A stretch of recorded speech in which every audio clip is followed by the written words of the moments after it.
แม่นดีบ่คือว่าเพื่อนแล้วคือว่าจะเอาผัวมาอยู่นำนะ บ่นะ ไผใช่บ่จ้ะ คนในบ้าน อ้าวเพิ่นคือเว้านั่นนั้นว่าเจ้าลงคิดบ่จ๊ะ บ่นะ หึบ่ได้คิดจักดีบ่เพิ่นอ้าวชาวบ้านเพิ่นเว้าแนวใด เขาหยอกกัน เพิ่นเว้าย้อนแนวใดลองเว้าเบิ่งดู เพิ่นเอาเฮ็ดเฮือนแล้วแล้วสิเอาตัวเก่ามาบ่เอาเลยเขาว่า แล้วเจ้าตอบเพิ่นว่าสิเอามาอยู่นำ โดย เพิ่นแล้วสิเอามาอยู่นำ โดยบ่หยอกเพิ่นว่านะแล้วเพิ่นถามเขา เพิ่นถามเจ้าว่าแนวใด ว่าใครว่าสิดีเขาว่าโทรติดต่อหาผัวกันเพราะว่าสิติดต่อหาทั้งบ่มีบ่ทอกบ่ถูกอยู่ทางใครทางมัน แม่นในเมื่อเฮาเลิกลากันไปลาวแยกทางกันแล้วก็มีแต่ว่าต่างคนต่าง ต่างคนต่างอยู่ บัดนี้ ใครอยากได้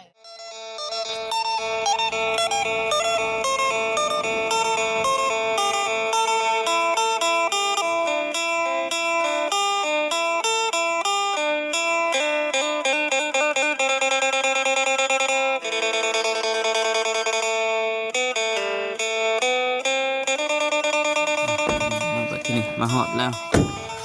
ดีๆไปเปลี่ยนสังกะสีเนาะบ่สวัสดีเปลี่ยนสังซื้อแผ่นผ้าไม้สลามาเติมอีกพี่น้องไอ้น้องมันบ่พอว่าซั่นเบิดแล้วบ่ เป็นไร เออ คนที่พี่น้องเนาะเป็นไง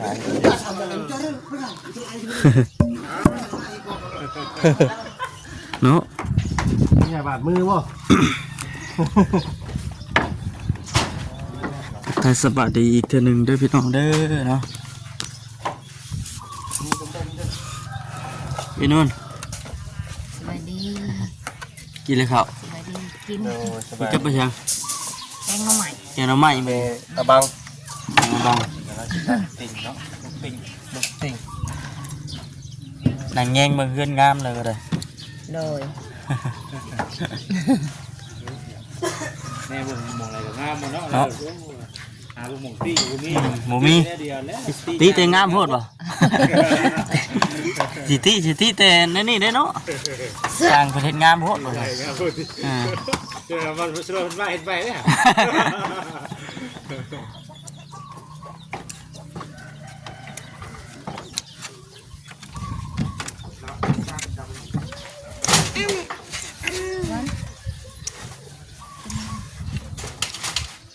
นางเทียมพี่น้องเนาะ มาบ่บดเลยบัด ไม่งามไม่ดีจัดแนมเบิ่งนี่คือคักตัวเนาะมันชิ้นแน่นโอ้ไม่เนื้อมันคักเลย ไม่สลานี่ซอง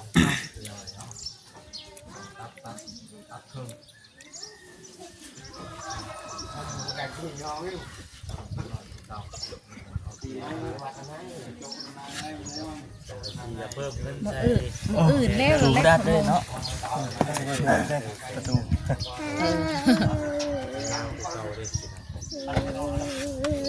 มื้ออื่นก็แล้วแล้วมง ไวอยู่พี่น้อง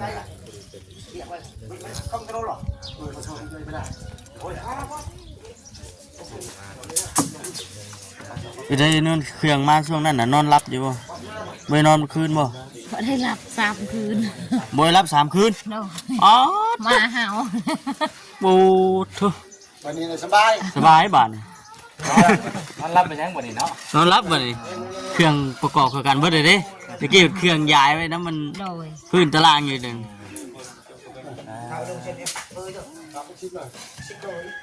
ครับบอก10บ่ ปลาบักชิบโลด ปรับบักทิพย์ด้วยทางนั้นเนาะ ปลาบัก ไว้ ชิบ ตัดเลยเนาะ เนี่ยน่ะ แต่ไม่พอดี พ ว่า อ พอ ดี นะ บ่พอดีบ่พอเพิ่นตัดให้พอดีเลยดิ แนวนะ 2 เมตรพอดีเลยเหมือนกัน อันไม่ฉลาดนี่ ไม่เห็น ซ้ำนัดกันไว้ที่ไหนติ เนาะ เป๊ะเลย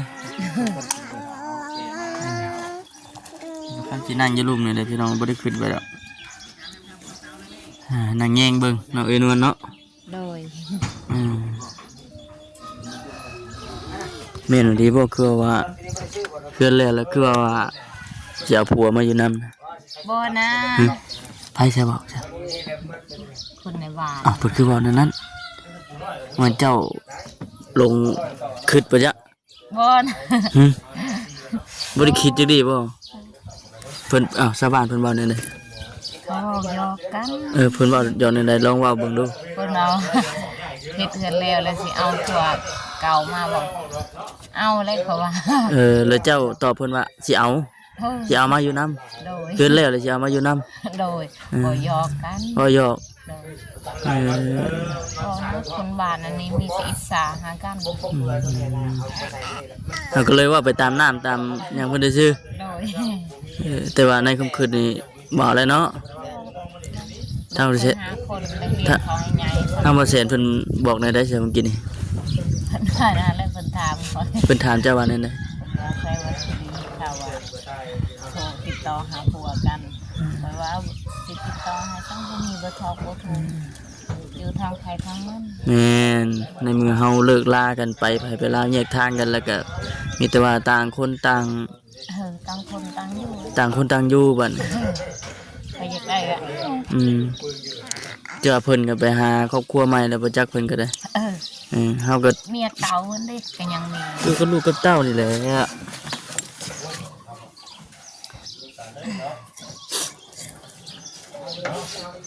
หาลูกหาเต้าหา มีนาข้ามบัน โดน เนี่ยใดมันสีกุ้มเนี่ยใดมันสีอยู่รอดนี่แหละนี่กระทางผู้รักผู้ใหญ่เพิ่นเฮ็ดให้เพิ่นอีตนเพิ่นสงสารว่าซั่นซะ โดน เพิ่นอีตนเด็กน้อยหลาย มีแต่สิรอพาขึ้นได้บัดนี้ เด็กน้อยหลายเพิ่นอีตนแล้วเพิ่นเฮ็ดให้ มือดีมืองามผู้ใดสิขึ้น มือจบมืองามเพิ่นบ่ โดย ของบ่แซนเพิ่น หาหยังมาไว้ให้อัน ชาวบ้านเพิ่นบัด แทนกะเป็ดไก่ เป็ดไก่ โดน ผู้หลอกผู้ใหญ่สิบ่ซอยบ่ตอนขึ้นเฮือนนี่ เอาเฮาก็หาแล้วบัดนี้ โดน เนี่ยใดเฮาพอหาได้ก็หานี่ก็เพิ่นช่วยชั้นนี้ก็ถือว่าโอเคแล้ว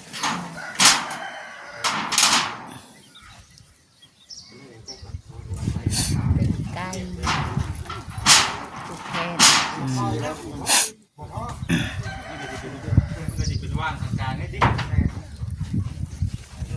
เสื้อสาดผืนแพรก็ยังบ่ทันได้มีเนาะเจ้าเนาะ โดน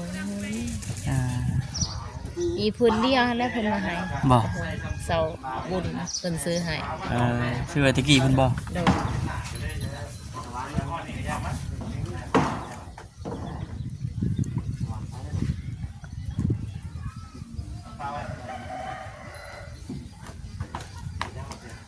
แดงอ่องตองบัดพี่น้องเนาะเถอะงามคักบัดนึงพี่น้องเนาะซ้ำถึกเลขรางวัลที่1เวยนวันบาทินบ่ถึกคือซ้ำถึกแล้วเด้อนี่โอ้ได้เงินฮะ เชอะ วันนี้เลขออกบ่ โดน ฝันจังบ่เมื่อคืน บ่ได้ค่ะ บ่ได้ฝันครับคิดว่าเลขยังสิออก ก็คิดนี่จะได้ คิดในใจบ่คิดได้ใด ซื้อเลขมากับเลขเสื้อ เลขหมา โดน เลขหมาก็เลขเสือ ซื้อลองเบิ่งเคยพันแต่คืนนั้น เออ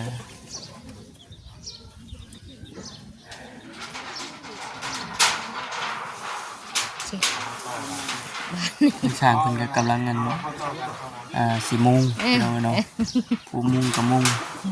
ผู้ ชิดอังต้องเลย เอาผ้าก็เข้า เมาแล้วบาดนี้ อืม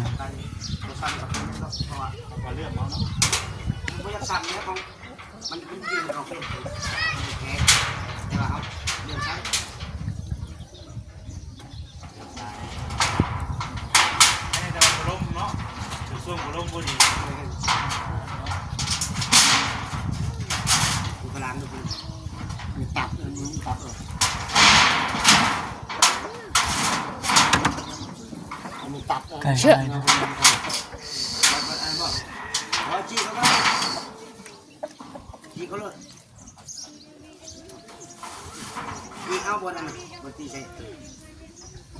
một phương nè ba cốt đẹp vâng nè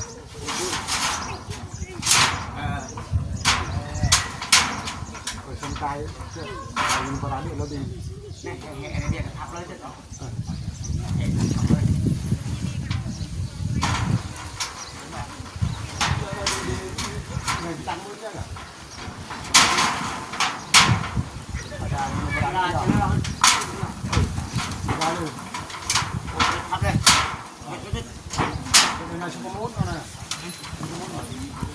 ต่ว่ามันบ่ล่มพี่น้องเนาะ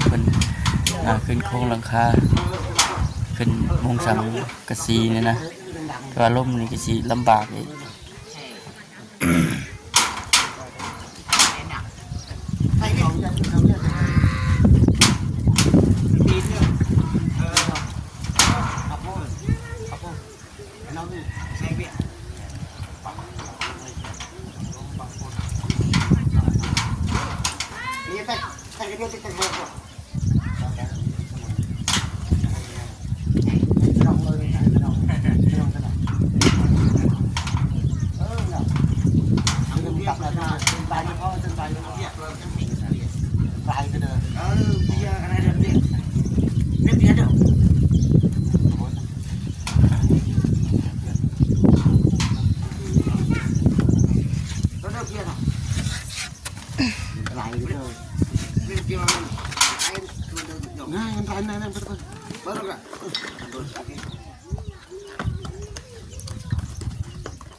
คักเนาะยังอยู่ท่าสีได้เนาะครับ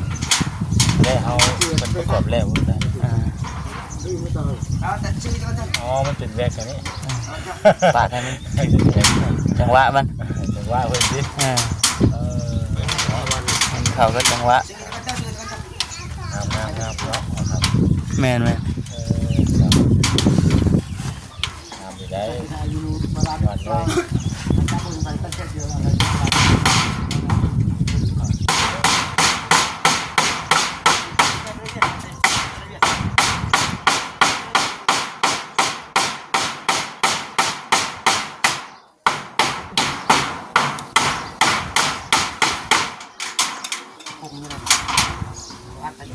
ใกล้แล้วเนาะสานวลนอนเพื่อนไม่เลย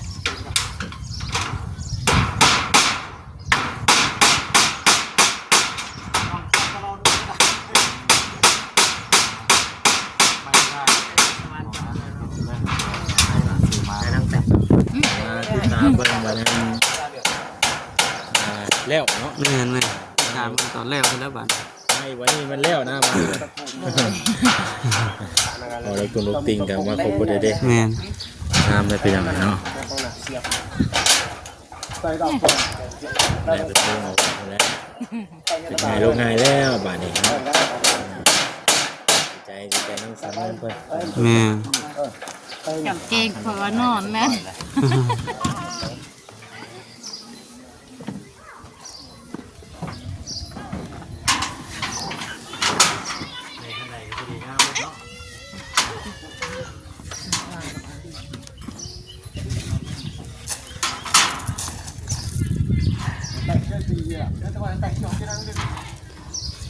อะไรบาสดีขึ้นไปสัมผัสเบิ่งใกล้ๆเลยเป็นในใดงามบ่งามตักขอบสิบเลยเป็นนวลนี่แหละเรายัง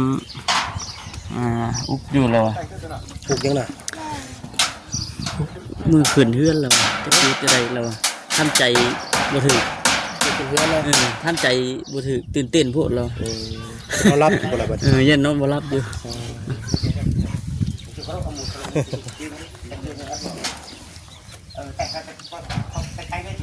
มุ้งเด็ดเพิ่นใส่พวกใจพานก็ใส่ทีแล้วล่ะพี่น้อยเนาะ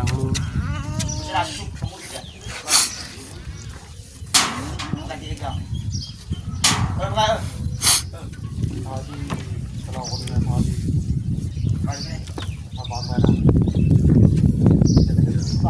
าดปลาปืนปืนปืน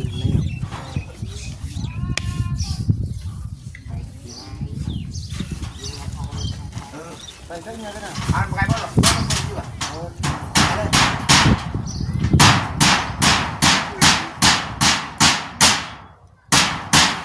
โอเคทำงานไปสอง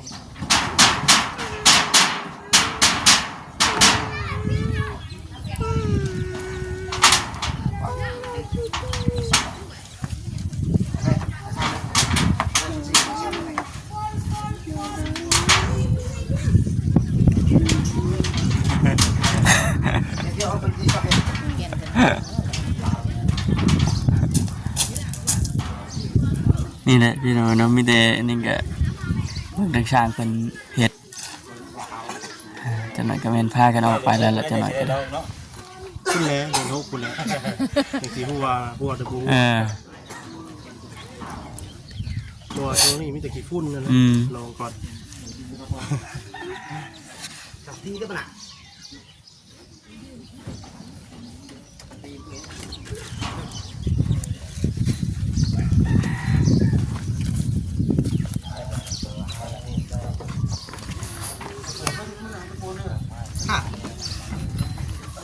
ไปเพื่อนเราเลยนะทำคือชี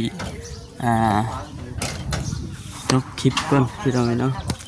ก็คือสิได้พากันเดินทางต่อก่อนที่นี่ไปทำไรกันรอรุ่นเบิ่งด้วยพี่น้องเด้อเนาะทำไรกันติดตามเบิ่งน้องกันว่าไปทำไรกันได้ไปซั่นก่อนอื่นก็มีแต่ว่าขอบุญขอบคุณทางพ่อแม่พี่น้องเนาะ FC กันเบิดสุขุทุกคนนั่นแหละพี่น้องเนาะที่เข้ามากดติดตามรับชมแล้วก็เข้ามาเป็นกำลังใจให้นะพี่น้องเนาะเข้ามาคอมเมนต์เป็นกำลังใจให้จังได๋ก็ขอบคุณหลายๆเด้อขอให้อยู่ดีมีแห้งว่าซั่นใกล้ฮอดปีใหม่แล้ว โอเคพี่น้องสบายดีพี่น้องสบายดี